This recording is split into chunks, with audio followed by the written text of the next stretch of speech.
लालची सास और चंट बहू। मीरा की सास कमला एक दिन अपनी सहेली सुमन से कहती है कि उसने अपने बेटे रमन की शादी करके लाखों का नुकसान कर लिया। कमला जी ऐसा क्यों कहती हो? भला मीरा में क्या बुराई है? अरे सुमन बहन क्या बताऊं, इस मीरा ने तो मेरी नाक में दम कर रखा है। ना ही घर का कोई काम करती है और ना ही बाहर कमाने जाती है। अरे भला फ्री की रोटियां तोड़ने के लिए इसे लेकर आई थी क्या मैं? अरे जी आजकल तो ऐसा ही हाल है सबका। दहेज में एक गाड़ी क्या ले आती है कि बस सर पर बैठ के तांडव करने लगती है। मेरी बहू मीरा तो दहेज में एक फूटी कोड़ी भी नहीं लाई, फिर भी रोज महारानी मुझे उंगली पर नचाती है। जी फिर तो बहुत गलत बात है। तुम्हारी भी गलती है, बिना दहेज के ब्याह किया ही क्यों? अरे मैं तो अच्छा और बहुत दहेज लेती, आखिर मेरा बेटा इंजीनियर है। पर तेरे जीजा जी दहेज के खिलाफ है ना, बेकार कॉलेज के प्रोफेसर। अरे दुनियादारी की समझ ही नहीं है, बस अपने किताबों की दुनिया में ही रहते हैं। अरे जी अभी भी कुछ नहीं बिगड़ा, थोड़ा काम में लगाओ, खुद दहेज चल के आएगा। कमला को सुमन की बात समझ में आ जाती है और उसे सुमन का सुझाव अच्छा भी लगता है। कमला अगली सुबह से मीरा पर हुक्म चलाने लगती है। सुन बहू, फटाफट से सफाई कर ले, फिर रोटियां भी बनानी है।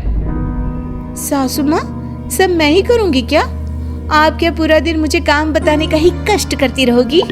तो तू क्या चाहती है, मैं तेरी नौकरानी बन जाऊं? हैं? चुपचाप काम कर, नहीं तो अपने मायके का रास्ता नाप और निकल मेरे घर से। मीरा अपनी सास की धमकी सुन के थोड़ा डर जाती है। वो पूरी ईमानदारी के साथ घर का काम और अपनी सास कमला की सेवा करने लगती है। ये सब देखकर कमला बहुत खुश होती है, पर थोड़ी निराश भी होती है, क्योंकि जैसा वो चाहती थी वैसा कुछ अभी तक तो हुआ नहीं था। कमला अपनी बहू मीरा को और काम बताने लगती है। सासू माँ, आज मेरी तबीयत थोड़ी खराब है, आज तो मैं काम नहीं कर पाऊंगी। अच्छा तो ऐसा करती हूँ, एक गाड़ी मंगा देती हूँ जो तुझे तेरे मायके छोड़ाए।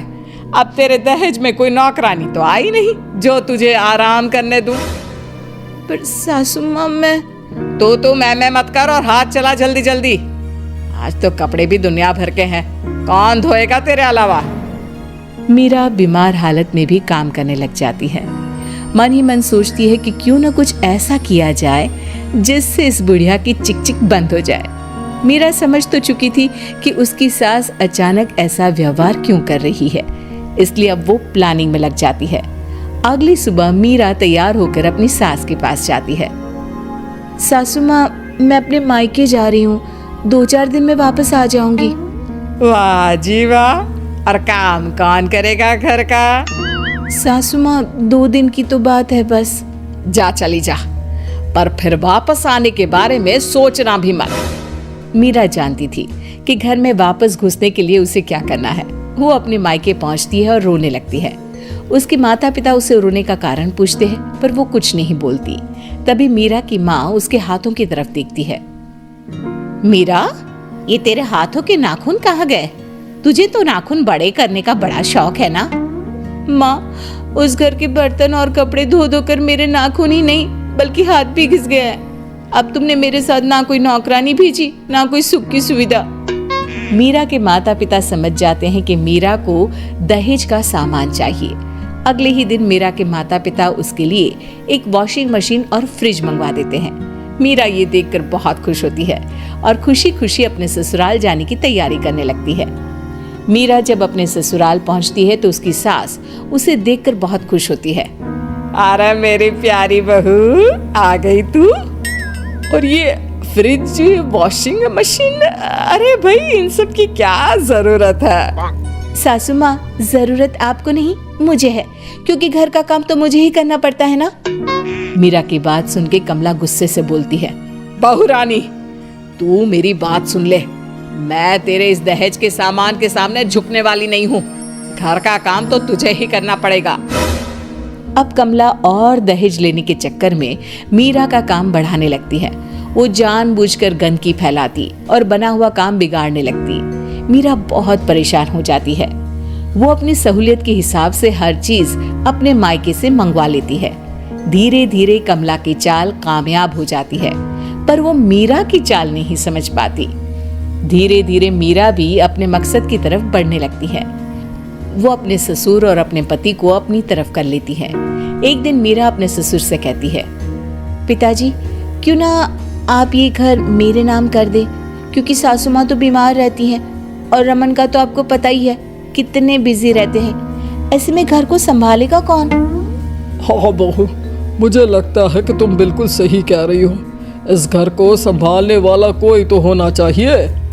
ये कहकर मीरा के ससुर जी अपनी पूरी प्रॉपर्टी मीरा के नाम कर देते हैं। मीरा बहुत खुश होती है क्योंकि वो अब अपने मकसद में कामयाब हो गई थी। इस बात की खबर कमला को भी लगती है। कमला को जैसे ही पूरी बात पता चलती है, उसके पैरों तले जमीन खिसक जाती है। वो गुस्से में मीरा के पास जाती है। अरे करमजली, तू तो बहुत चंट निकली। मैं तुझसे घर का सामान ही मंगवाती रह गई और तूने पूरा का पूरा घर अपना बना लिया। सासू माँ, अब आप घर का काम करने की भी आदत डाल ही लो, क्योंकि अब मैं तो कुछ करूंगी नहीं।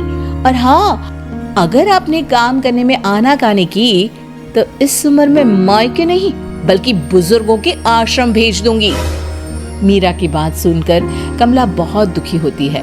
वो अपनी सहेली सुमन के पास जाती है और उसे सारी बात बताती है। अरे सुमन, मैंने तो लालच में आके अपने ही पैर पर कुल्हाड़ी मार दी। काश मैं तेरी बात मानती ही नहीं तो आज ये मेरी दशा नहीं होती। वाह जीजी, उल्टा चोर कोतवाल को डांटे। मैंने तो सिर्फ काम करवाने की सलाह दी थी, पर तुम तो बेचारी मीरा को परेशान करने लग गई। अब भरो अपने किए के फल। और वैसे भी ना, एक दिन तो ऊंट पहाड़ के नीचे आ ही जाता है। सुमन की बातें सुनकर कमला अपने घर वापस चली जाती है और अपनी बहू मीरा को पूरी बात बताती है कि कैसे सुमन ने उसे उल्टी सलाह देके अपना पल्ला साफ कर लिया। कमला अपनी बहू से माफी मांगती है। नहीं सासू माँ, आपको अपनी गलती का एहसास हो गया, मेरे लिए वही बहुत है। मुझे भी घर पर कोई राजबाज नहीं करना, बस प्यार और साथ मिले उतना ही बहुत है। अब सास बहू मिलजुल के एक साथ प्यार से रहने लगती है और दोनों घर के काम भी मिल बांट के करने लगती है।